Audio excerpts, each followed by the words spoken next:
ওয়েট্রেসটি চুপি চুপি এক কাস্টমারের কফি খেয়ে ফেলেছিল। হঠাৎ করেই তার পেটে তীব্র ব্যথা শুরু হলো। প্রথমে সে বিষয়টা গুরুত্ব দেয়নি। কাজ শেষ করে সে ট্যাক্সি নিয়ে বাড়ি ফেরার পথে ছিল, কিন্তু কিছু অদ্ভুত ব্যাপার ঘটতে লাগলো। তার পেট ধীরে ধীরে ফুলে উঠতে শুরু করলো। বিপদ বুঝে সে ড্রাইভারকে বলল তাকে হাসপাতালে নিয়ে যেতে। হাসপাতালে পৌঁছে সে দ্বিধা আর অর্ধেক বিশ্বাস নিয়ে ডেলিভারি রুমের দিকে এগোলো। আশেপাশের রোগীরা তাকে অদ্ভুত চোখে দেখছিল, কিন্তু সে কোনো কিছু তোয়াক্কা করলো না। এরপর সে স্ত্রীরোগ বিশেষজ্ঞের কাছে পৌঁছালো।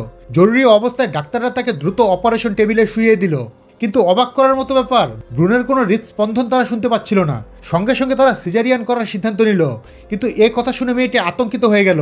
সে ভাবলো, আমি কখনো কোনো সম্পর্কে জড়াইনি, তাহলে আমি গর্ভবতী কীভাবে হতে পারি? ভয়ে সে জোরে চিৎকার করে প্রতিবাদ শুরু করলো।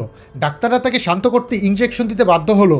এদিকে কফি শপের মালিক কাপের কিনারায় ঠোঁটের দাগ দেখে বুঝে গেল কেউ লুকিয়ে তার কফি খেয়েছে। তার সহকারী তো ভয়ে আরও কাঁপতে লাগলো, কারণ সেই লোকটা আসলে একজন এলিয়েন ছিল। তার শরীরে ছিল প্রচণ্ড শক্তি। সে যেসব জিনিস স্পর্শ করত সেগুলোর সংস্পর্শে এলে মানুষের শরীর পর্যন্ত বিস্ফোরিত হতে পারত। এই ট্র্যাজেডি থামাতে সে তার সুপার পাওয়ার দিয়ে হাসপাতালের ভুক্তভোগী মেয়েটির সাহায্যের আর্তনাদ শুনল। সঙ্গে সঙ্গে সে ছুটে গেল হাসপাতালে। সে যেখানে পৌঁছালো সেখানেই সময় থেমে গেল। ডাক্তারদের হাতে ধরা অস্ত্রোপচারের ছুরিও থেমে রইল। মেয়েটি পালানোর চেষ্টা করছিল, কিন্তু সেই লোকটি তাকে থামিয়ে দিল। মেয়েটি ফোন তুলে পুলিশ ডাকতে চাইল, কিন্তু পরের মুহূর্তে ফোনটা বিস্ফোরিত হয়ে ফেটে গেল। তখন লোকটি তার হাতে ধরে এক বিশাল মাঠে নিয়ে গেল। দৃশ্যটা ঠিক অপহরণের মতো লাগছিল, কিন্তু আসলে সে তাকে বাঁচাচ্ছিল। ভয়ে অস্থির হয়ে মেয়েটি সেই লোকটির কাছে দায়িত্ব নিতে দাবি করল। উত্তরে লোকটি তার কপালে একটি চুম্বন দিল। মুহূর্তে মেয়েটি অচেতন হয়ে পড়ল। যখন সে আবার জ্ঞান ফিরে পেল, তখন সে নিজ বাড়িতেই ছিল এবং তার পেট আর ফোলা ছিল না।